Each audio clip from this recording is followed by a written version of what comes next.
થયું, હવે તો બંધ કરીએ. આરંભે શુરા, શરૂઆતમાં બહુ આનંદ આવે, 1 મહિના સુધી સતત જે ટકાવી રાખવું, આપણે રઘુકુળમાંથી કંઈક શીખીએ.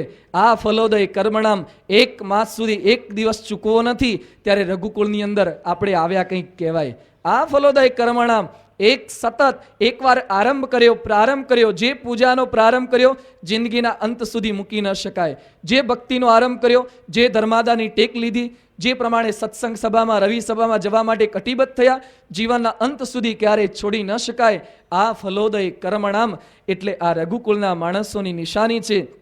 પછી કહે છે આ સમુદ્ર ક્ષિતિ શાનામ, જેની કીર્તિ ક્યાં સુધી ફેલાઈ હતી, જેની સમુદ્રની પાર પણ એ લોકોની કીર્તિ ફેલાયેલી હતી. આપણી કીર્તિ પડોશી સુધી પણ ફેલાયેલી નથી હોતી. ઘણીવાર પડોશી પણ આપણા વખાણ કરી શકતો નથી હોતો.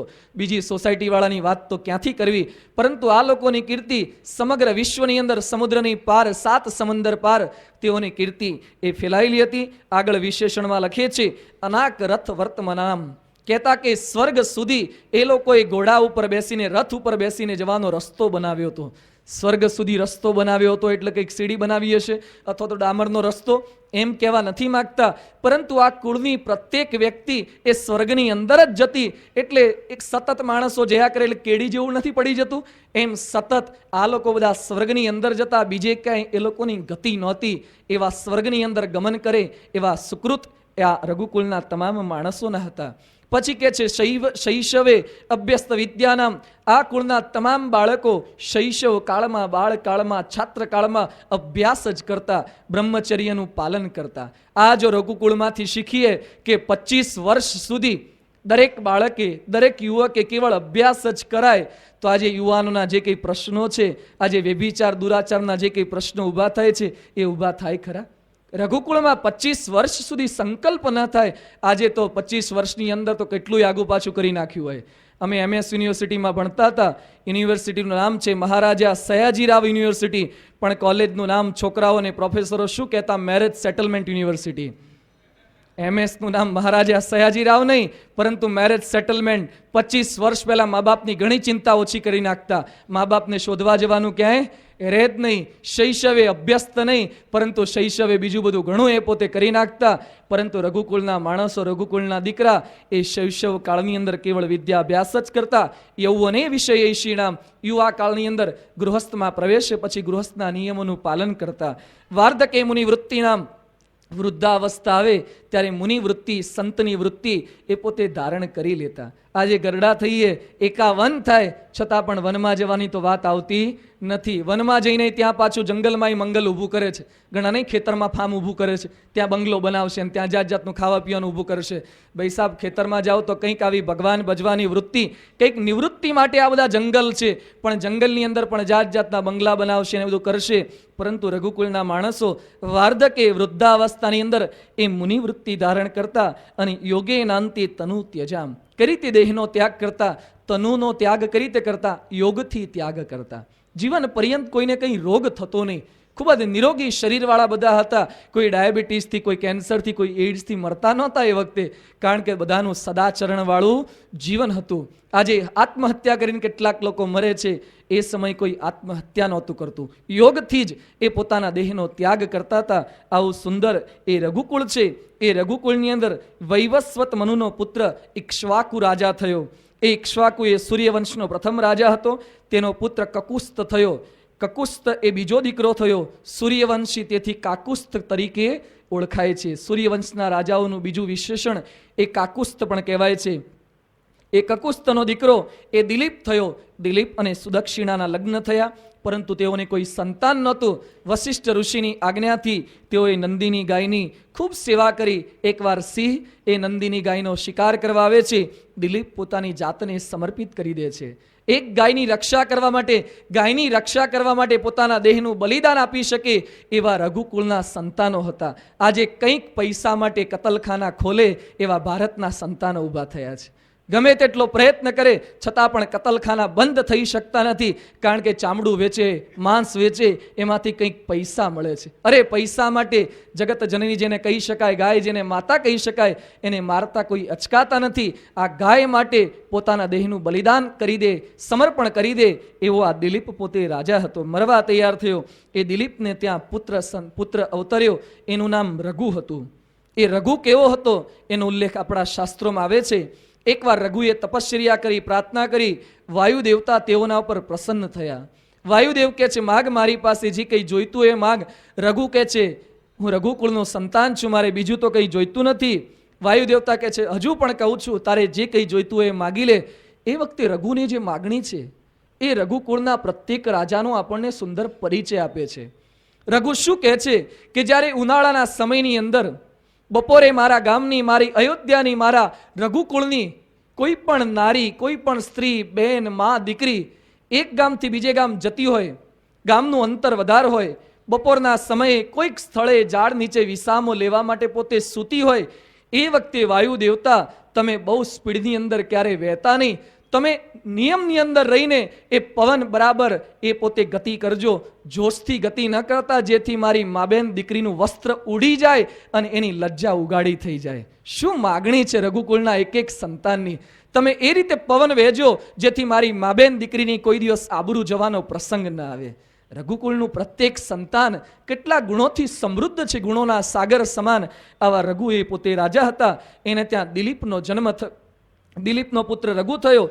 એ રઘુનો પુત્ર અજ થયો. અજ ઉંમર લાયક થતા રઘુએ પોતે એ સંન્યાસ પોતે ગ્રહણ કરી લીધો. રઘુકુળના પ્રત્યેક રાજામાં આપણને જોવા મળે છે, દીકરો સમજણો થાય, મોટો થાય અને તરત જ પોતે દીકરાને ગાદી સોંપી દેતા હતા અને પોતે ભગવાનનું ભજન કરવા માટે નીકળી પડતા હતા. એ અજની પત્ની ઇન્દુમતી થઈ બંને એકવાર વિહાર કરવા માટે નીકળ્યા છે. એ સમયે નારદજીની માળા પડી ઇન્દુમતીની છાતી ઉપર. ઇન્દુમતી કોણ જાણે ભગવાનની ઈચ્છા હશે અને એક માળા પડવાથી પણ ઉપરથી બરાબર પડતી હશે, ગ્રેવિટેશનનો ફોર્સ લાગ્યો અને પોતે ત્યાંને ત્યાં મૃત્યુ પામી ગઈ. ઇન્દુમતી મરી એટલે અજે વિલાપ કર્યો. અજ વિલાપનું ખૂબ જ સુંદર કાવ્ય સંસ્કૃતની અંદર કવિઓએ લખ્યું છે. ત્યાર પછી અજે પણ પોતે પ્રાણનો ત્યાગ કર્યો. એ અજનો પુત્ર એટલે દશરથ રાજા. હવે આપણે રામ ભણી પ્રયાણ કરી રહ્યા છે, પરંતુ એ દશરથ કોણ હતા? એ અજના દીકરા હતા. હવે દશરથ કેવા હતા એની વાત કરતા તુલસીદાસ પોતે લખે છે, ધર્મ ધુરંધર ગુણનિધિ જ્ઞાની હૃદય ભગતિ મતિ સારંગ પાની. ધર્મ ધુરંધર ગુણનિધિ જ્ઞાની હૃદય ભગતિ મતિ સારંગ પાની. જ્ઞાન અને ભક્તિનો સમન્વય એ દશરથ રાજાની અંદર હતો. ધર્મ ધુરંધર, ધર્મને ધારણ કરનાર હતા. ગુણ નિધિ, ગુણના નિધિ હતા. સાથે સાથે જ્ઞાની પણ હતા. આજકાલની જેમ અંગૂઠા છાપ નહીં કે ખાલી આઈએસ જ કામ કરતા હોય અને બાકી ચૂંટાઈને ત્યાં ખુરશી પર બેસી ગયા હોય, એમ નહીં. એ પોતે જ્ઞાની પણ હતા, ગુણવાન પણ હતા. ધર્મ અને ભક્તિનો સમન્વય એ દશરથની અંદર હતો. હે અયોધ્યા અવની કી અમરાવતી, इंद्र है दशरथ विदित वीरव्रती, वैजयंत विशाल उनके दाम है और नंदन वन बने आराम है. કવિએ ખૂબ સુંદર અયોધ્યાનો દશરથ રાજાનો મહિમા કહેતા લખ્યું છે. એવા દશરથ હતા. એ દશરથના વિવાહ થયા, લગ્ન થયા. કોની સાથે?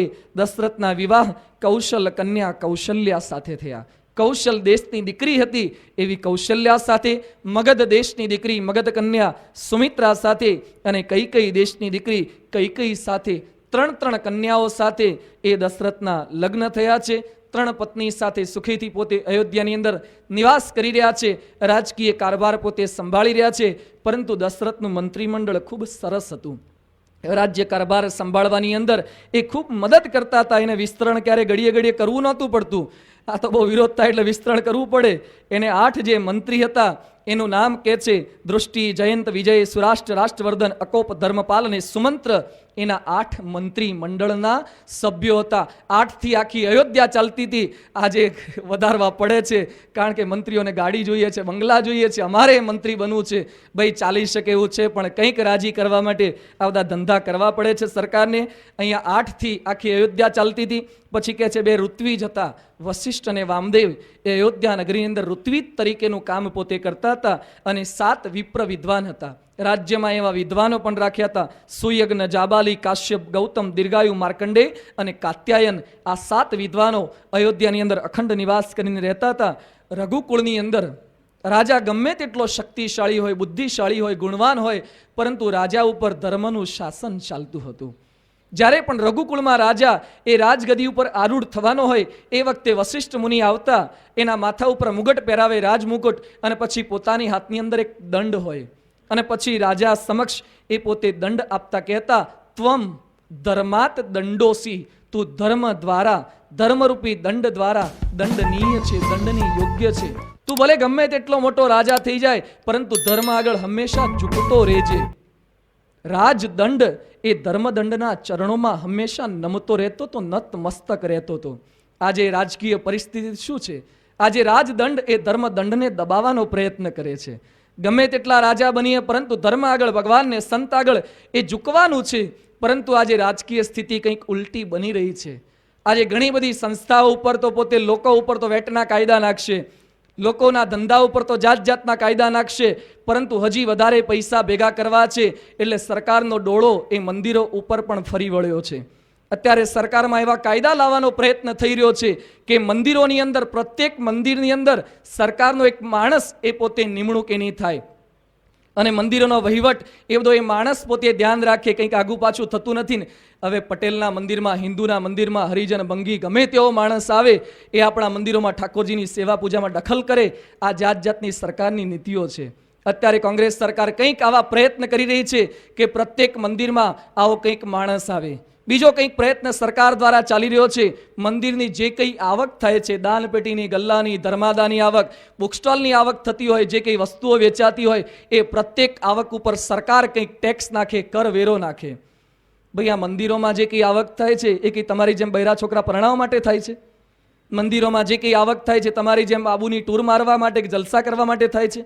મંદિરોમાં આવક થાય છે સમાજના કલ્યાણ માટે થાય છે. ભૂકંપ વખતે કે સુનામી વખતે સ્વામીજીની સંસ્થા પહોંચી જાય છે, ઘરોનું નિર્માણ કરે, નગરોનું નિર્માણ કરે. તમારા આપેલા પૈસા તમારા માટે વાપરવાના છે, છતાં પણ આજે રાજકીય પક્ષો વિરોધ કરી રહ્યા છે, પ્રયત્ન કરી રહ્યા છે.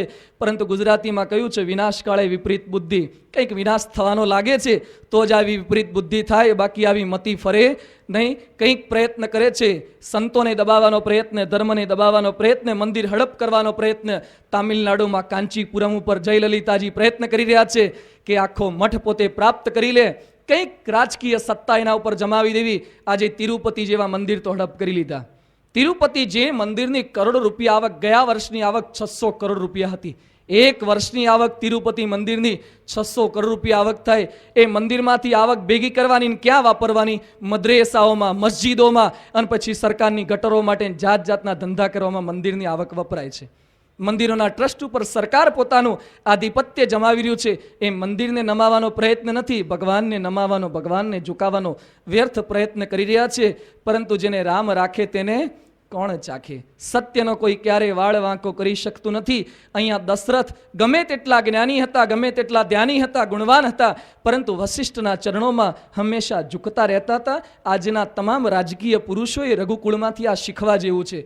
ગમે તેટલા મોટા થઈએ તો પણ હંમેશા સંતના ચરણોમાં ઝૂકતા રહેવું જોઈએ. સંત પાસેથી કઈ સલાહ, માર્ગદર્શન એ પ્રાપ્ત કરતા રહેવું જોઈએ. આવું દિવ્ય શાસન એ દશરથનું હતું. પરંતુ દશરથને એક દુઃખ હતું. એની વાત કરતા તુલસીદાસ પોતે લખે છે, એક બાર ભૂપતિ મન માહી, બૈગલાની મોરે એહી સુત નાહી, ગુરુ ગૃહમયવું તુરત મહિપાલા, ચરણ લાગી કરી વિનય વિશાલા. દશરથ પોતે કહે છે, મમ લાલ પ્યાનસ્ય સુતાર્થમ નાસ્તિ વૈ સુખમ.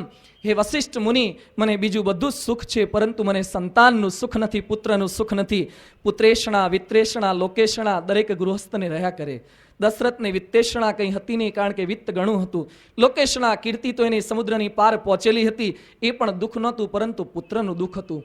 પુત્ર તેની પાસે નહોતો. એ વખતે વશિષ્ઠ ઋષિ સમક્ષ વિનંતી કરે છે. વશિષ્ઠ ઋષિ કહે છે, શૃંગી ઋષિ પાસે જાઓ, એ યજ્ઞ કરવા માટે આવે તો તમારે પુત્ર કામેષ્ટિ યજ્ઞ દ્વારા પુત્રની પ્રાપ્તિ થાય. હવે શૃંગી ઋષિ કોણ છે એની વાત કરતા સુમંત્ર પોતે એ શૃંગી ઋષિનું આખ્યાન સંભળાવે છે, દશરથને એનો પરિચય આપે છે. એક ઋષિ હતા વિભાંડક, તેઓનું નામ હતું. વિભાંડક એકવાર પોતે સરોવરની અંદર પોતે કંઈક સ્નાન કરતા હશે. ઉર્વશી નામે અપ્સરા ત્યાંથી પસાર થતી હતી. આ ઋષિ પોતે ધર્મભ્રષ્ટ થયા, સ્ખલન થયું. એ તેઓનું વીર્યપાન એ મૃગલીએ કર્યું. એની અંદરથી એ મૃગલી થકી આ વિભાંડકને એક સંતાનનો જન્મ થયો, પુત્રનો જન્મ. ઋષિનો વીર્ય હતું, ઋષિનો દીકરો, પરંતુ મૃગલી થકી જન્મ્યો. એટલે પુત્રના માથા ઉપર, મૃગલીના માથા ઉપર નાની નાની શિંગડીઓ હોય, એમાં ઋષિના દીકરાની પણ એક શિંગડી આવી. એક શિંગડી એટલે એનું નામ આવ્યું એકલ શૃંગી, એક શૃંગવાળા એકલ શૃંગી. એ દીકરાનો જન્મ થયો છે. પેલી અપ્સરા તો ચાલી નીકળી. ઋષિએ વાત કરી દીકરાનું પાલન પોષણ કોણ કરશે, પણ અપ્સરા કરવા માટે રોકાઈ નહીં. એ મૃગલી પણ અપ્સરા હતી, પરંતુ બ્રહ્માજીના શાપથી મૃગલી થઈ હતી, પરંતુ દીકરાનું પાલન પોષણ કરવા રોકાઈ નહીં. વિભાંડક ઋષિને સ્ત્રી જાતિ માત્રનો તિરસ્કાર થઈ ગયો. ઋષિએ સંકલ્પ કર્યો કે મારા દીકરાને ક્યારે સ્ત્રીનું મોઢું પણ બતાવવું નથી. જંગલની અંદર લઈ ગયા. એકલ શૃંગીને જંગલમાં એકાંતમાં રાખે છે. આ બાજુમાં રોમપાદ પણ કહે છે, એનું રાજ્ય હતું. સતત 3 વર્ષથી વૃષ્ટિ થઈ નથી, દુકાળ પડે છે. ઋષિને પૂછ્યું કે ઉપાય શું કરવો. એણે વાત કરી કે બાજુના નગરમાં વનની અંદર એકલ શૃંગી ઋષિ રહે છે, બ્રહ્મચર્ય નિષ્ઠ છે. એ જો આપણા રાજ્યમાં આવે, એના પગલાં થવા માત્રથી વરસાદ એ વરસશે, પણ એને લાવે કોણ? એના બાપ તો બહુ ભારે છે, કોઈ સ્ત્રીને પોતે પ્રવેશ કરવા દેતા નથી. ગણિકાઓએ, રાજ્યની કુલટા સ્ત્રીઓએ, વૈશ્યાઓએ બીડું ઝડપ્યું, અમે લઈ આવીશું. વિભાંડક પોતે બહાર જતા હતા, ચાતુર્માસ કરવા માટે ક્યાંક બહાર ગયા છે. આ બાજુ બીડું ઝડપ્યું અને વેશ્યાઓએ એ પોતે સાધુનો વેશ ધારણ કર્યો. હતી સ્ત્રી, પણ સાધુનો વેશ ધારણ કરીને પોતે ત્યાં પહોંચી ગઈ નાવની અંદર, અને પછી ઋષિની કુટીરમાં પહોંચી. એકલ શૃંગીને ખબર નહીં કે સ્ત્રી કોણ. સ્ત્રી જન્મી જ નથી, એના માટે એને પરિચય જ નહોતો. અને પોતાની સાથે કેટલાક ફળ આ પોતે કન્યાઓ લઈ ગઈ હતી, વેશ્યાઓ. પેલા એકલ શૃંગીએ આદર સત્કાર આપ્યો. પોતાની પાસે જે કંઈ ફળ હશે એ ફળ બધા આપ્યા. પછી આ ગણિકાઓ કહે છે અમે પણ અમારી સાથે ફળ લાયા છે, અમારા ગુરુએ આપને આપવા માટે આપ્યા છે. પેલા એક ફળ આપ્યા, એની અંદર મરી, તેજાના મસાલા, જાત જાતના કામ ભાવના વિશેષ જાગૃત થાય એવા બધા પદાર્થો નાખીને લાયા હતા. એને ખવડાવ્યા. એકલ શૃંગી બહુ રાજી થયા. એ કે અત્યાર સુધી મારા બાપ તો મને ફળ ખવડાવતા હતા, પણ બધા ફળમાં ઠોળિયા નીકળતા હતા, તમારા ફળમાં ઠોળિયા જ નથી આવતા. અને તમારા ફળ બહુ મીઠા છે, એમાં છાલય કાઢવી પડતી નથી, કારણ કે જાત જાતના લાડુને પાક બનાવીને લઈ ગયા હતા. એક દિવસ ખવડાયા, પછી કે કાલે આવશો ને? હા, કે કાલે પણ આવીશું. અને આ રીતે લતે ચડાવ્યો. 2 દિવસ 3 દિવસ સતત. પછી પેલી ગણિકાઓ કહે છે અમે રોજ તમારા ત્યાં આવીએ છીએ, તમે એકવાર અમારા ત્યાં ના આવો? એ કે પણ મારા બાપ મને ના પાડે છે ક્યાંય જવાની. એ કે બાપ તો બહુ બહાર ગયા છે. અને પછી આ રીતે પેલાને એકલ શૃંગીને બોટની અંદર બેસાડ્યા, રાજ્યની અંદર લઈ ગયા, ભ્રષ્ટ કર્યા. જેવા રાજ્યમાં પ્રવેશ થયો, વરસાદ વરસ્યો, અને પછી તો આ સ્વાદની એક આસક્તિએ કરીને ઋષિનું આખું પતન થયું. નગરની અંદર લઈ ગયા. રાજાએ પોતાની દીકરી સાથે એના લગ્ન કરાવી દીધા. સમય વીતતા ઋષિ તો કંઈક ધ્યાનમાં લાગી ગયા છે, ભગવાનના ધ્યાનમાં. દીકરો ક્યાં છે એનો કોઈ ખ્યાલ પણ ન રહ્યો. આ બાજુ 2-3 વર્ષ વીત્યા અને રાજાને ત્યાં આ પેલા ઋષિ અને પોતાની દીકરી થકી એક સંતાનનો જન્મ પણ થયો. ત્યાં ઋષિએ આંખો ખોલી, કે મારો દીકરો ક્યાં હશે? જેવા પોતે આશ્રમની અંદર આવ્યા, છોકરાને જોયો નહીં. ફરીથી આંખો બંધ કરી, કોણ કિડનેપ કરી ગયું છે મારા છોકરાને? અને તરત જ ખબર પડી કે આ તો બાજુના રોમપાદ રાજા મારા દીકરાને ઉઠાવી ગયા છે. ડટ્ટન પટ્ટન કરડાલું, હમણાં શાપ આપી દઉં, આખું રાજ્યને જડમૂળથી ઉખેડી નાખું. આવો સંકલ્પ કરીને ક્રોધાવેશની અંદર આવી અને પોતે રાજ્યમાં પ્રવેશ કરવા જતા હોય છે. રાજાને કોઈકે કીધું કે ઋષિ હાઈલી ઇન્ફ્લેમેબલ થઈને આવે છે, હમણાં બાળ્યું જ સમજો નગરી તમારી. અને ઋષિને વિનંતી કરી કે ઋષિ શું કરું? બીજા એક ઋષિ હતા, એને એ વખતે એણે વાત કરી કે આ એકલ શૃંગી તમારા જે ઘર જમાઈ બન્યા છે એને દીકરો થયો છે ને. રાજા પેલા ઋષિ, વિભાંડક ઋષિ જેવા ગુસ્સે થઈને આવતા હોય અને જેવા રાજ્યની અંદર પ્રવેશ કરે, એના ખોળાની અંદર આ છોકરો આપી દેજો. એ પણ શું થશે? એ કે આગળનું કામ ઋષિ સંભાળી લેશે, છોકરો નાનકડો સંભાળી લેશે. અને જેવા નગરમાં પ્રવેશ કરવા ગયા, અતિશય ક્રોધાવેશની અંદર હતા, અને ત્યાં જ રાજાએ પેલો નાનકડો બાળક, હસતો ખીલતો કોમળ નિર્દોષ, એ બાળક ખોળામાં મૂક્યો. અને ઋષિ એકદમ ગુસ્સે થઈને પૂછે આ કોનો છે? એ કે તમારું વ્યાજનું વ્યાજ છે. કે એ કે વ્યાજનું વ્યાજ એટલે? એ કે તમારા એકલ શૃંગીનો છોકરો છે. ઓહો, કે એકલ શૃંગીનો છોકરો થઈ ગયો હશે, ભલે, કે ભગવાનની ઈચ્છા. શું નામ પાડ્યું છે? એમ કરીને રમાડવા માંડ્યા. રાજીના રેડ થઈ ગયા. હા, સ્નેહની ગ્રંથિ નાના કરતા કરતા છોકરાઓને રમાડવા લાગે. આપણા બધાનો અનુભવ છે. ઓફિસમાં ગમે તેટલા થાકીને આવ્યો હોય, છોકરો મૂછો તાણે માથે ચડી જાય, ખોળામાં મૂતરે, તો એ છોકરા ઉપર ગુસ્સે થવાતો નથી. સ્નેહની ગ્રંથિ ઓફિસમાં કોકનાથી કંઈ શાઈ ઉડી ગઈ હોય, સેજ પાણીનો છાંટો ઉડ્યો હોય તો ગુસ્સે થઈ જાય, રાતા પીળા થઈ જવાય. પરંતુ સ્નેહની ગ્રંથિ ખરેખર મજબૂત છે. એટલે ઋષિ એ પોતે ત્યાં છાનામાના બેસી જાય છે. એકલ શૃંગી પોતે ત્યાં રહેવા લાગ્યા છે. એ એકલ શૃંગીનું આખ્યાન સંભળાવ્યું સુમંત્રએ દશરથને, અને પછી વાત કરે છે એને પોતે આપણા રાજ્યમાં લઈ આવો, એ પોતે પુત્ર કામેષ્ટી યજ્ઞ કરશે. પોતે ઋષિ પધાર્યા છે અયોધ્યાની અંદર. વશિષ્ઠ ઋષિ યજ્ઞનો તમામ કાર્યભાર સંભાળી રહ્યા છે. વશિષ્ઠ યજ્ઞની તૈયારી કરી બધાને આદેશ આપ્યો, પ્રેમથી બધા કામ કરજો, અધૂરું કામ છોડતા નહીં, કોઈની નિંદા ન કરતા. પુત્રેષ્ઠી યજ્ઞનો પ્રારંભ થઈ ચૂક્યો. યજ્ઞમાં આહુતિ આપી દેવતાઓ પ્રગટ થઈ ગયા છે. યજ્ઞ કુંડમાંથી યજ્ઞ નારાયણ પોતે પ્રગટ થયા. ખીર ભરેલો કળશ યજ્ઞ નારાયણે એ દશરથના હાથની અંદર આપ્યો. ખીર ભરેલો કળશ હતો, એ હવિષ્યનો અડધો ભાગ એ દશરથે કૌશલ્યાને આપ્યો. બાકીના અડધાના 2 ભાગ કર્યા. એક કૈકેયને આપ્યો, બાકીનો જે અડધો ભાગ એ કૌશલ્યાએ અને કૈકેયીએ સુમિત્રાને આપ્યો. આ પ્રમાણે રાણીઓએ એ ખીરનું પાન કર્યું છે. ભગવાનની કૃપાથી આ બધી રાણીઓ એ જોતાની અંદર એ ગર્ભવતી થઈ ચૂકી છે. કૌશલ્યાને 9 માસ એ પૂરા થવા આવ્યા છે. કૌશલ્યાએ સુતિકા ગૃહની અંદર પ્રવેશ કર્યો છે. દશરથે સોષ્યંતી હોમની તૈયારી કરી. પ્રભુના જન્મનો દિવસ એ નજીક આવી રહ્યો છે. ચૈત્ર સુદ 9મીનું પ્રભાત એ આજે ખીલી ઉઠ્યું છે. પરંતુ રોજ કરતાં કંઈક જુદું પ્રભાત થયું છે. અવનવા રંગો સજીને પ્રભુને વધાવવા માટે ખરેખર પ્રભાત પણ તત્પર બન્યું છે. પ્રકૃતિના સર્વે અંગો એ પ્રફુલ્લિત બન્યા છે. કારણ કે આજે કોણ પ્રગટ થવાનું છે? નારદનો શાપ ધારણ કરનાર ભક્તવત્સલ ભગવાન પ્રગટ થવાના છે. અસુરના ત્રાસથી મુક્ત કરાવનાર બીડભંજન ભગવાન પ્રગટ થવાના છે. લુપ્ત થયેલી મર્યાદાનું પૃથ્વી પર સ્થાપન કરવા માટે મર્યાદા પુરુષોત્તમ પ્રગટ થવાના છે. દશરથ અને કૌશલ્યાના હૈયાના અભિરામ એ આજે પ્રગટ થવાના છે.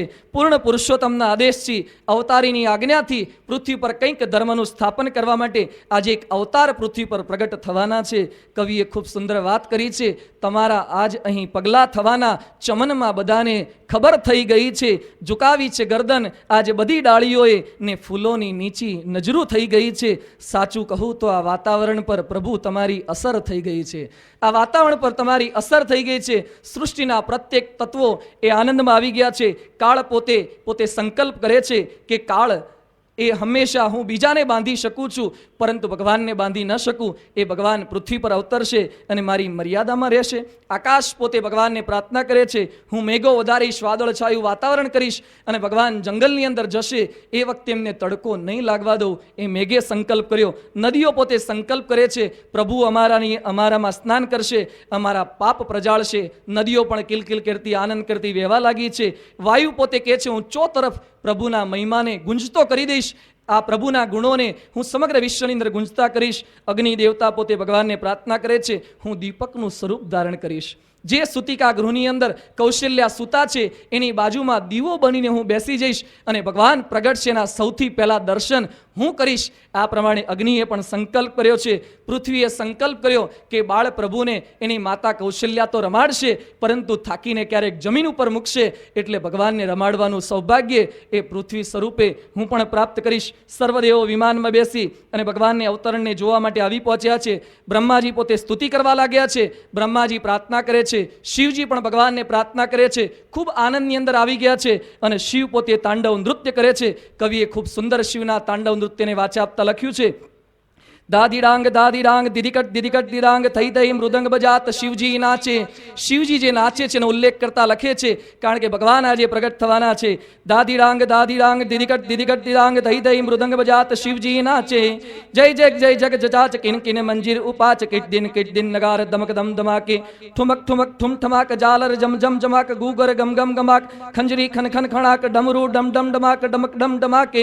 તુ તુરી અવાજ તુહી કરતનાદ શંખનાદ શૃંગનાદ વિવિધવાજ બેરી તાત તાત બજતાત તકત તાલ ધરખત લરખત લખાત મંદ મંદ બેરી મધુર મધુર ધ્વનિ સતાર સરસક કરતાર તાલ જમક થઈક રાજ સાજ અમર સાજ લીને દઈ દઈ બજ તમક ઢોર પઈ પઈ શરણાઈ સોર દઈ દઈ બજ પ્રણવ ઢોલ દઈ દઈ બોલે જુગ જુગ બજત જ્વંદ ટુક ટુક મંજીરા રંગ ડુક ડુક ઉપંગ સંગ અતિ ઉમંગ ડોલે તગિડદંગ પખાજ તગિડદંગ પખાજ તગિડદંગ થઈ થઈ સમાજ કડકડદા દ્રુકડ તુકડ ધમઘટ રાજે ડમ ડમ ડમ ડમરુબાજ નાદ વેદ સ્વર સુચાર શંકર મહારાજ આજ ડમરુ નાચે શંકર મહારાજ આજ તાંડવ નાચે આ પ્રકારે શંકર પણ પોતે તાંડવ નૃત્ય કરવા લાગ્યા છે કારણ કે ભગવાન પોતે પ્રગટ થવાના છે દેવતાઓ સ્તુતિ કરે છે વાણી મંગલ રૂપિણી છે હસીતમ ભગવાનની વાણી મંગલ છે ભગવાનના નેત્ર મંગલ છે એવા ભગવાન પોતે પ્રગટ થવાના છે બધા આનંદની અંદર આવી ગયા છે તુલસીદાસ પોતે લખે છે નવમી તિથિ મધુમાસ પુનીતા શુક્લ પક્ષ અભિજીત હરિપ્રીતા મધ્ય દિવસ અતિ શીતન દામા પાવન કાલ લોક વિશ્રામા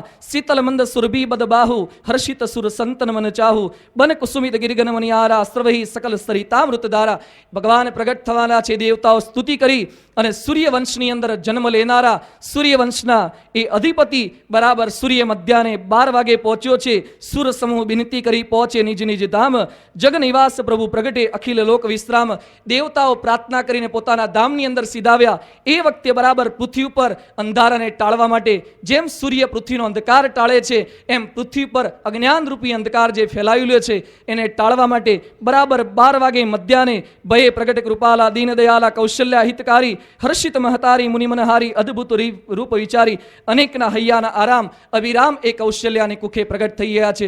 બોલો શ્રી રામચંદ્ર ભગવાનની. ખરેખર ભગવાન આ પૃથ્વી પર પ્રગટ થયા. અનંત જન્મોથી અનંત વર્ષોથી ઋષિ મુનિઓ જે તપશ્ચર્યા કરી રહ્યા હતા, દશરથ અને કૌશલ્યાનો જે સંકલ્પ હતો એ આજે પૂર્ણ થયો છે. ભગવાન પ્રગટ થઈ ચૂક્યા છે. કૌશલ્યાની બાજુમાં એ બાળ પ્રભુ સુતા છે, પરંતુ બાળ પ્રભુ બાળ ન રહેતા તેઓ તો ચતુર્ભુજ સ્વરૂપ ધારણ કરી લીધું. કૌશલ્યા ભગવાનને પ્રાર્થના કરે છે, માતા પુની બોલી સોમતી ડોલી તજહુ તાતયહ રૂપા કીજય શિશુ લીલા અતિ પ્રિય શીલા યહ સુખ પરમ અનુપા. હે પ્રભુ, અમે મનુને શત્રુપા હતા ત્યારે તમને પ્રાર્થના કરી હતી કે મારા દીકરા થઈને જન્મજો, બાપ થઈને આવજો, એવું નહોતું કીધું. આજે તો તમે બાપ થઈને આવ્યા. ભગવાન મહેરબાની કરીને તમારા 4 હાથ એ લઈ લો, ફરીથી મારા બાળક જેવા થાઓ તો કંઈક મને સુખ આવશે. ભગવાનના દર્શન કરવાની, ચતુર્ભુજના દર્શન કરવાની બધાની ઈચ્છા હોય, પરંતુ આપણી પાત્રતા નથી. ભગવાન એવા થાય તો કંઈ આપણને સુખ ના આવે. કવિશ્વર દલપતરામે લખ્યું છે, સમાન સાથે સુખથી મળાય, મોટા થકી તો ડરી દૂર જાય.